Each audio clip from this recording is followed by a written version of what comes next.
Come on in. We're going to strap you in the car with Tony. Mm-hmm. Would you? I'm going to do it. If he has the balls to show up, I'm going to make him wet himself.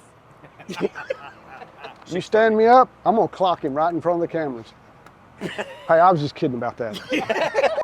Welcome to Sullivan Old Town BBQ, serving up the best barbecue in the... Welcome to Sullivan Old Town BBQ. We serve up the best barbecue. Hot dinner rolls. Sorry, he gave me the signal.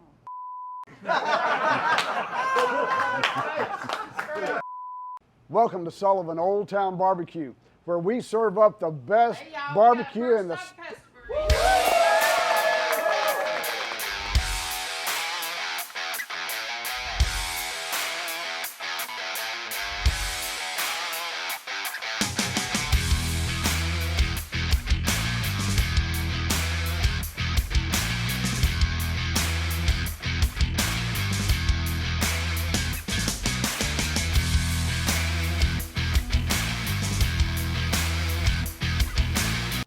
Chicken is the best.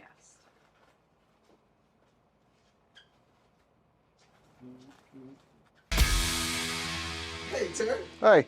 So I heard Tony Stewart coming in today. Yeah, you know, it's no big deal. We have celebrities coming here all the time, so it's just another day in the world of Sullivan Barbecue. Hey guys, hey.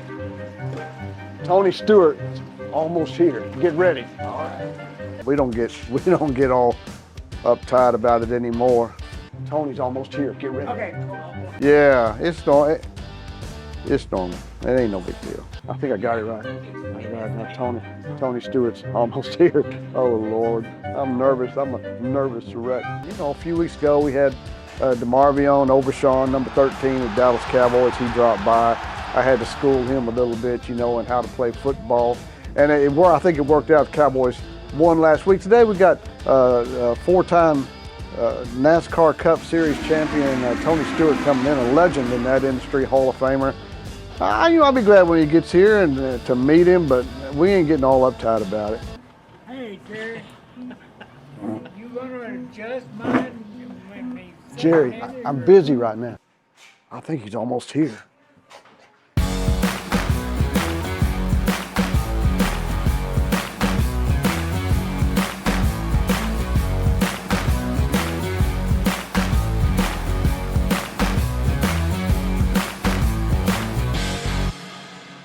Welcome to the Terry Sullivan Show. Got a great show for you today. We have one of NASCAR's most famous drivers today in town, Tony Stewart. I know you know the name. It's going to be a great show. Come go with us.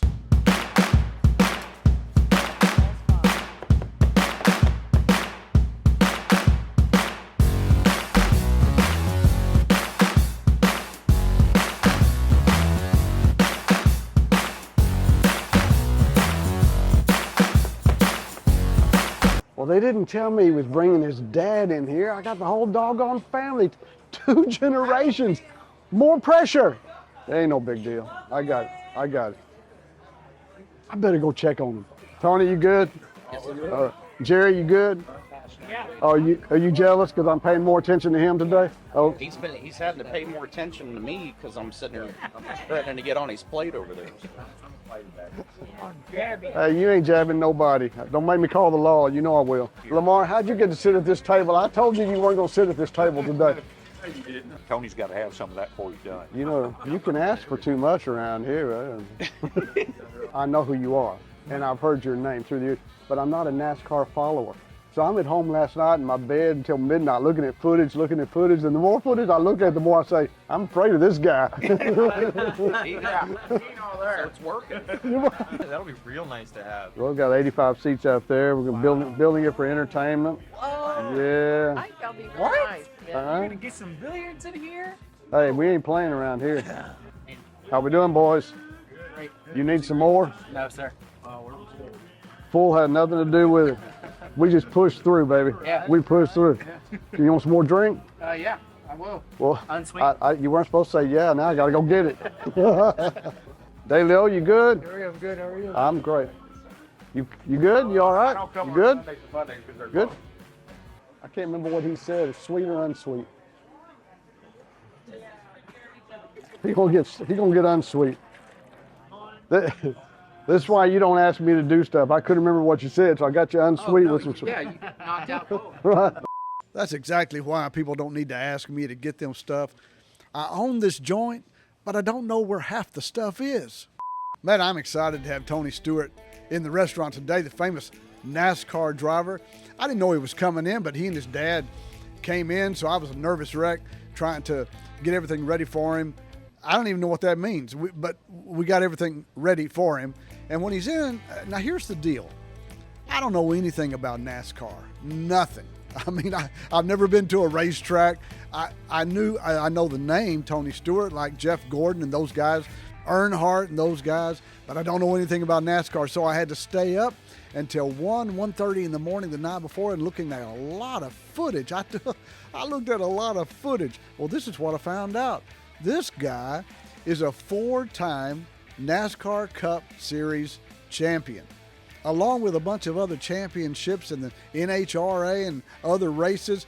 This guy's somebody. So I got a little nervous about him coming in. I also learned this about Tony Stewart. He just likes to fight. So, that makes me a little bit more nervous. A guy coming in, because you know how I like to play. I didn't know how much I could play with him. So, anyway, he's in the restaurant today, and we're going to play anyway. Thank you so much. My pleasure. My pleasure.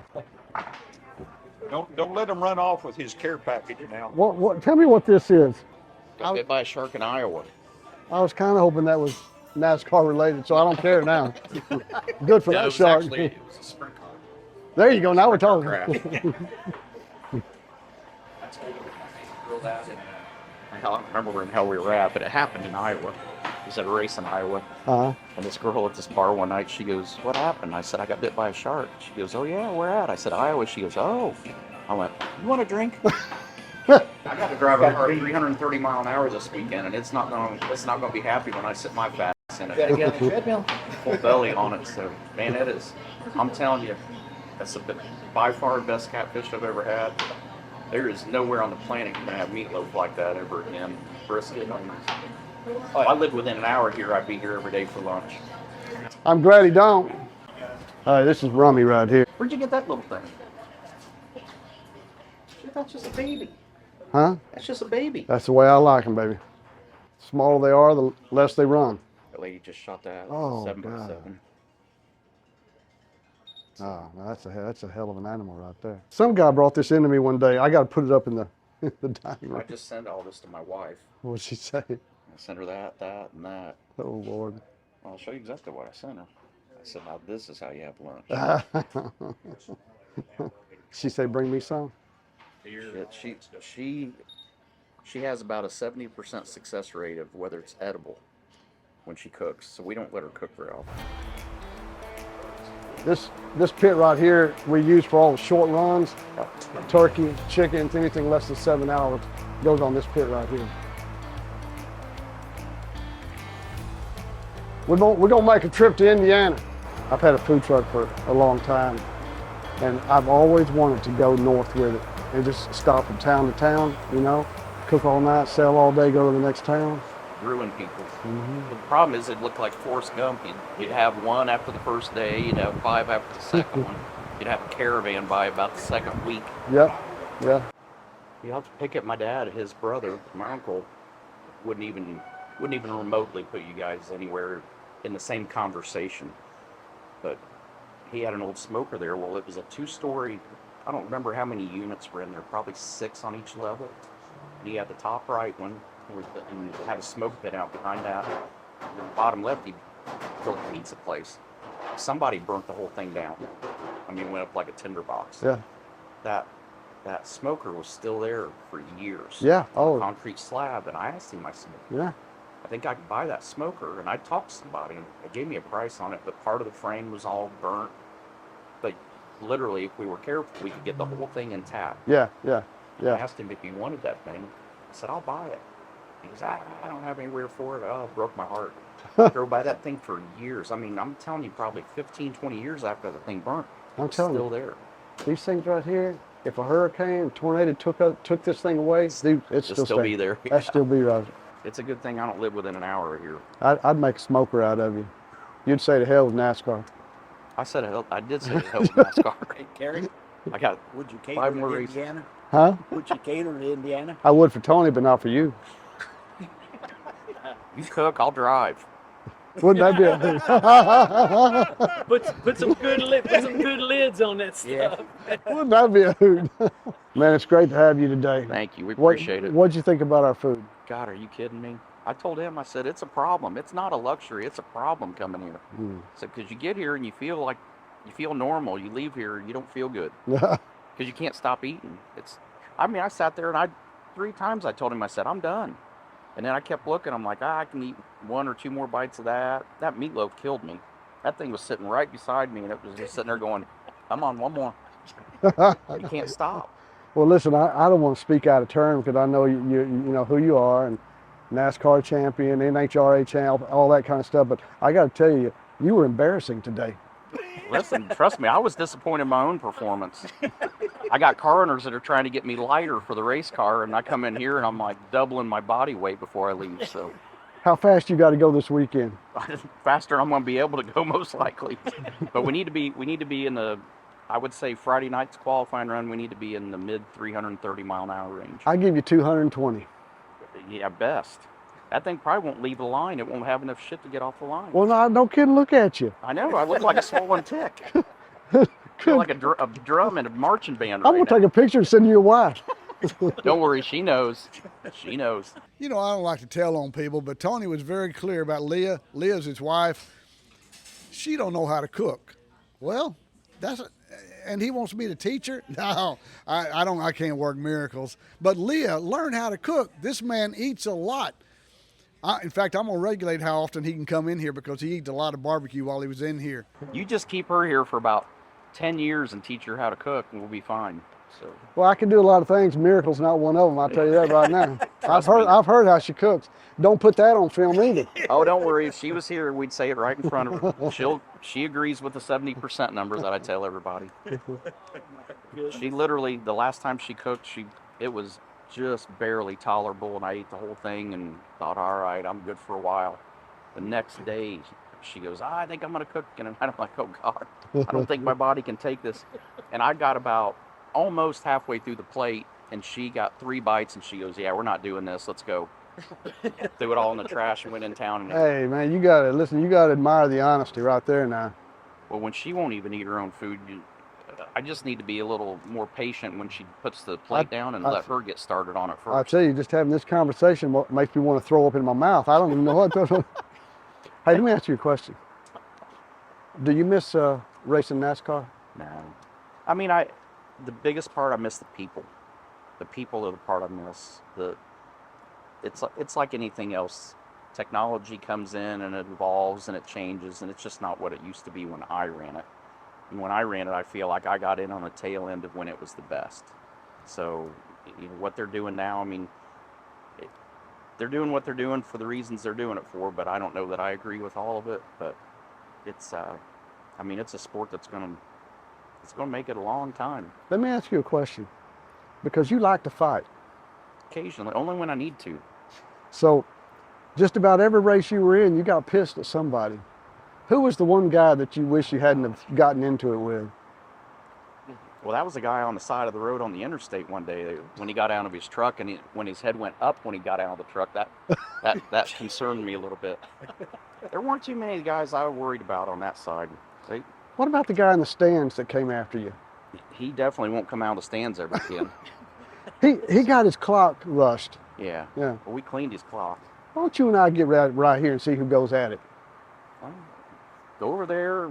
I'll give you 5 minutes. You can practice falling down. When you're done, when you're ready to go, let me know. I'll come over there and we'll get it done. How about we just arm wrestle?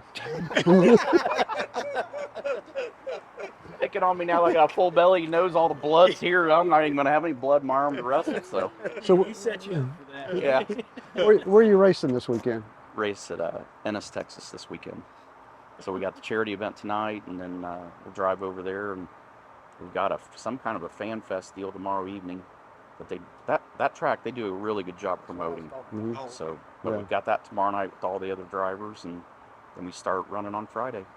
What's the hardest thing about running that car around the NASCAR track? The cup track.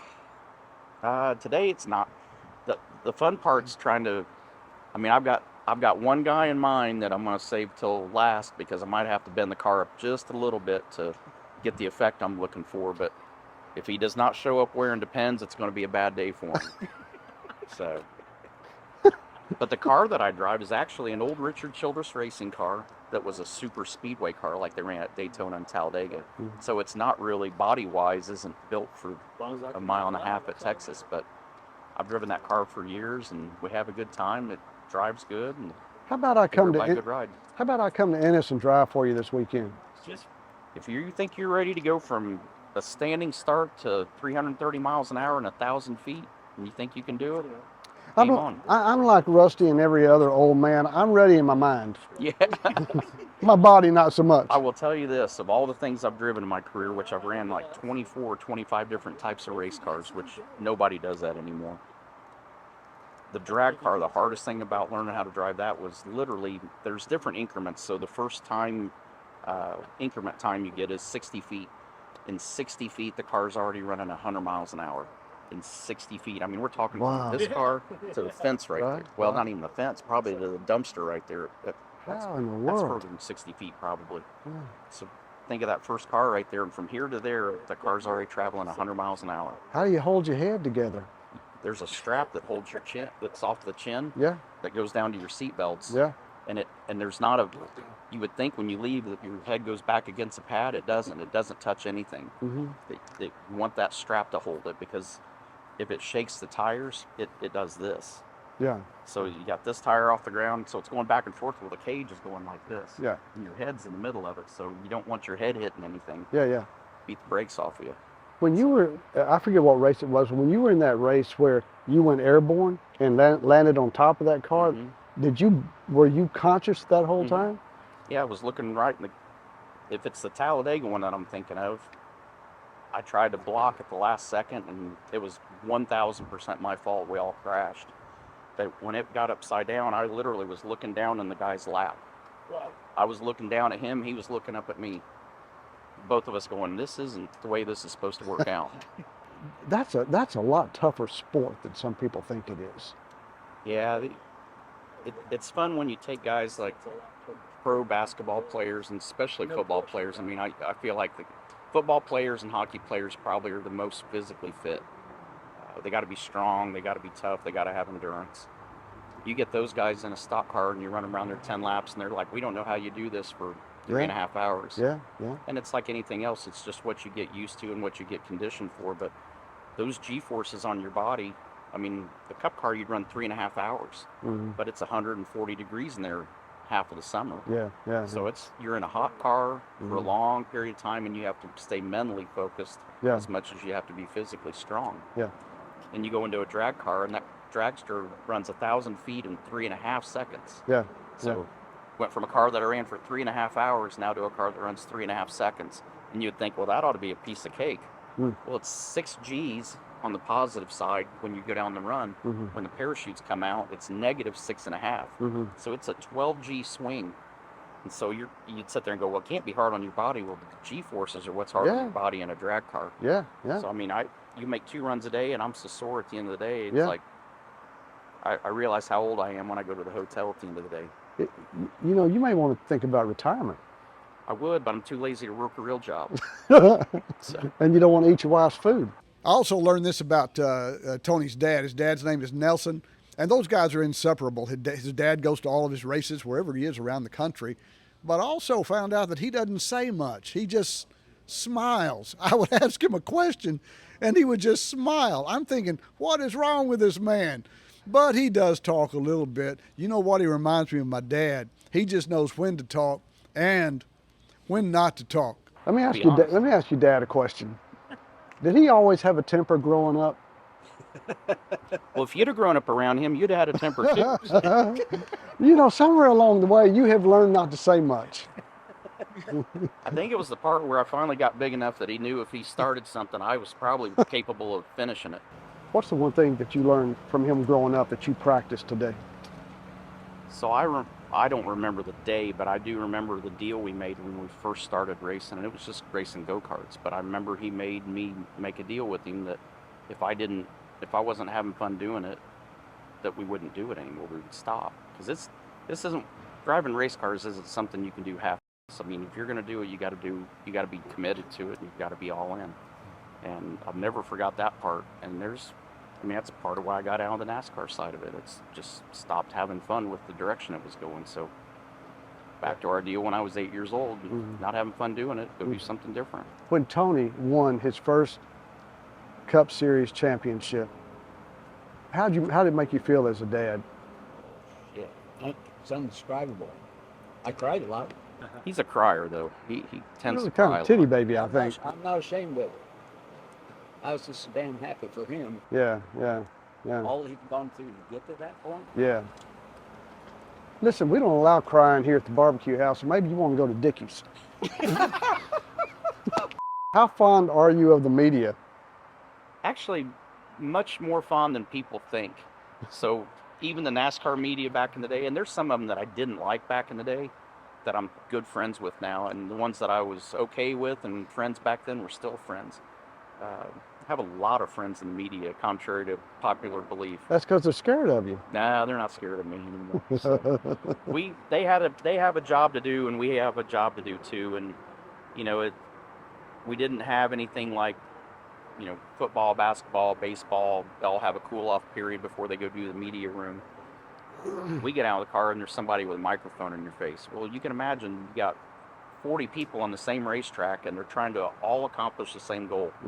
39 of them didn't get what they wanted. And somewhere along the way, when you're going to do something for 3.5 hours together with 39 other people, you're going to disagree about something at some point. So it was that way with the media, though. You'd get out of the car, they'd stick a microphone in your face, and you hadn't even had time to get over being mad.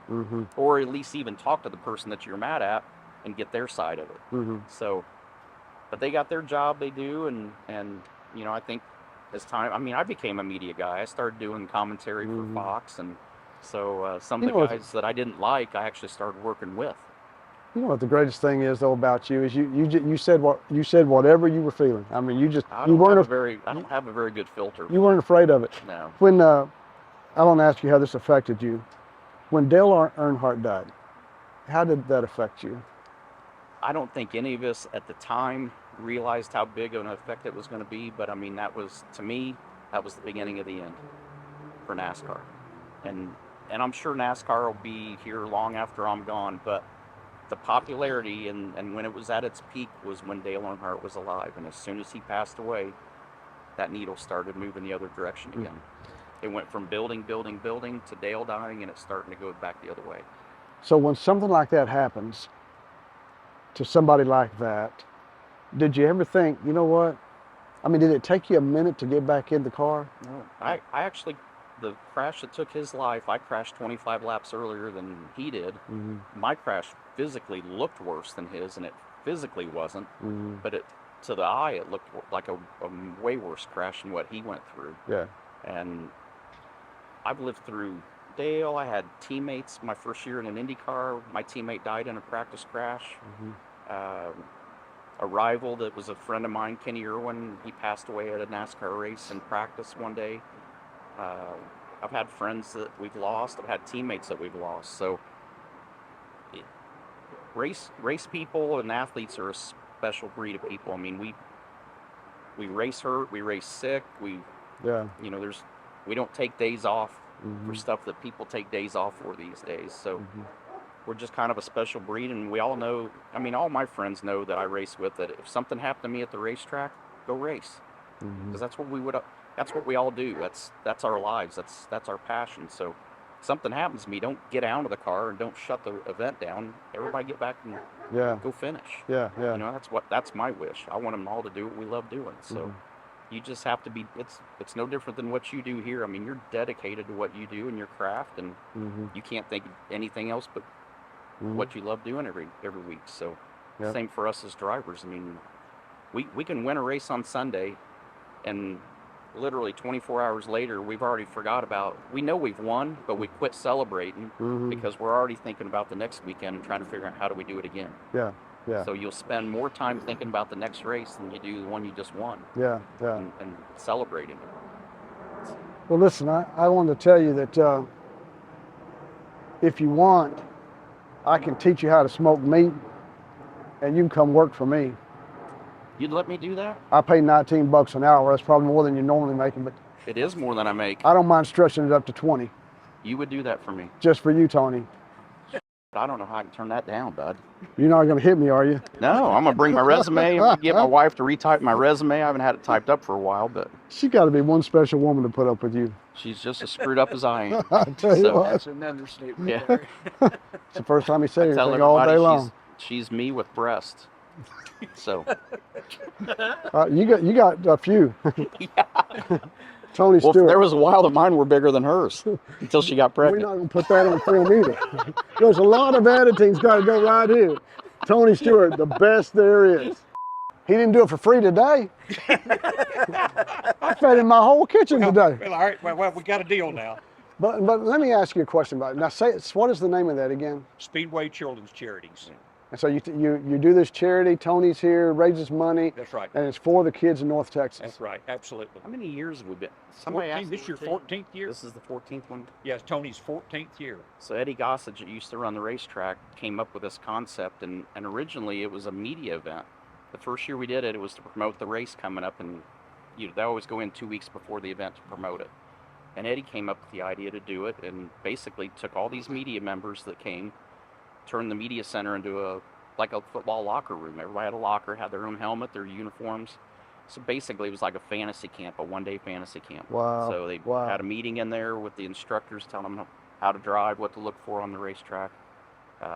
They'd put them in these big vans, drive them around so they could show them, so they could physically see what they were teaching on a whiteboard, Right. show them what they were supposed to do. And then it was just like a regular race day. You'd have driver introductions, and they'd have people from the corporate office come down and had poster boards with their names on them, and just like when we would go across for driver introductions at a race, do a national anthem, and then they got to drive. Wow. And then at some point What they a got to great ride day. with me as well. What a great day. Yeah. But that was Eddie's vision, and after we did it the first year, Eddie came up with the idea to do it to Speedway Children's Charity. So You 14 know, years later, here we are. I learned a long time ago that no matter how much success no matter how successful you are in life and how much success you have or how much money you make, the greatest thing about life is what you do for others. Absolutely. That's the Amen to that. Yep. that's what It's gets been you more up. gratifying than getting a big check. I know that. Yeah. Yeah. Yeah. Big check will make your eyes get big for a second, but makes your heart feel better when you do stuff to give back. It's going to be with this one. It's going to be right at $2 million. I checked the other day that he has single-handedly raised for the children in North Texas. Wow.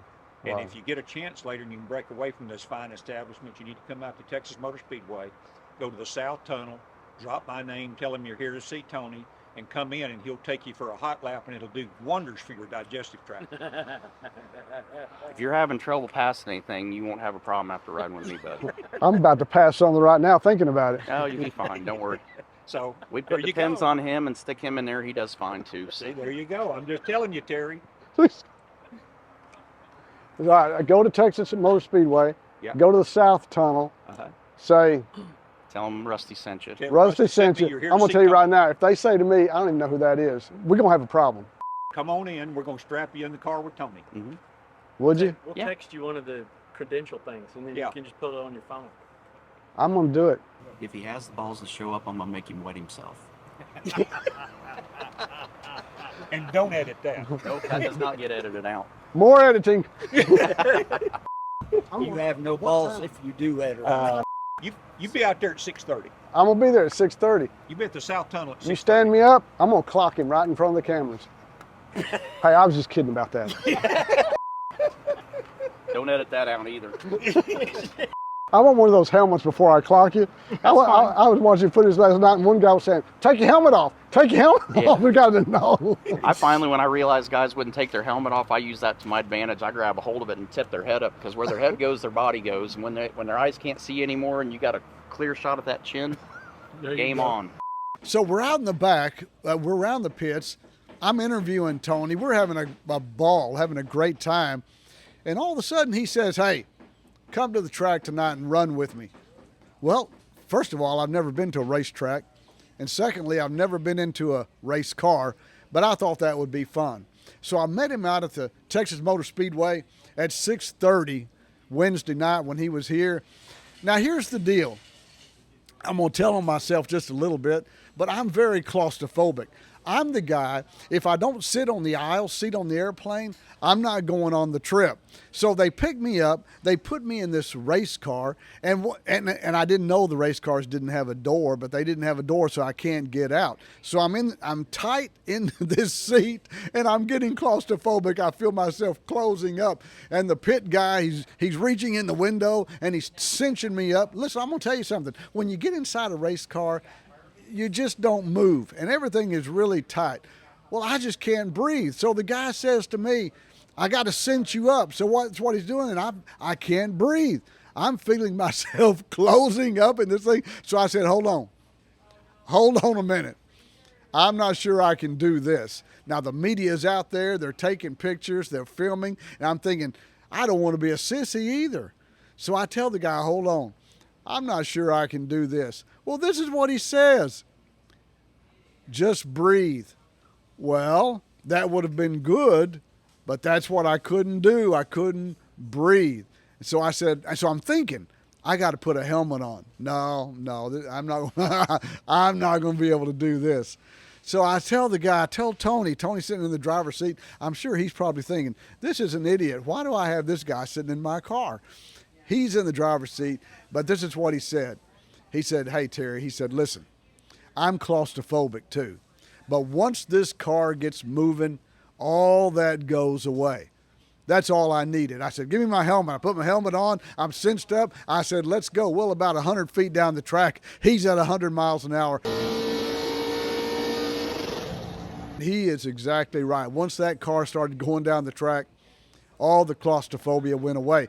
Well, the claustrophobia went away, but then I began to panic because we were going so fast and it was so thrilling. I'm nailed back against the seat, having the time of my life, trying to get my phone up here to film stuff. And I know he's thinking, rookie. But we had a great time. That's the story about me going to a racetrack. And you know what? I'm probably not ever going to do that again. In fact, let me just tell you, I'm not ever going to do that again. But for that time, it was one of the most thrilling experiences I've ever had. Thank you, Tony. No more ribs for you. We got an This is agreement better then. than Saturday Night Live. Oh, I'm telling you, this is gold. no here. question. This is gold.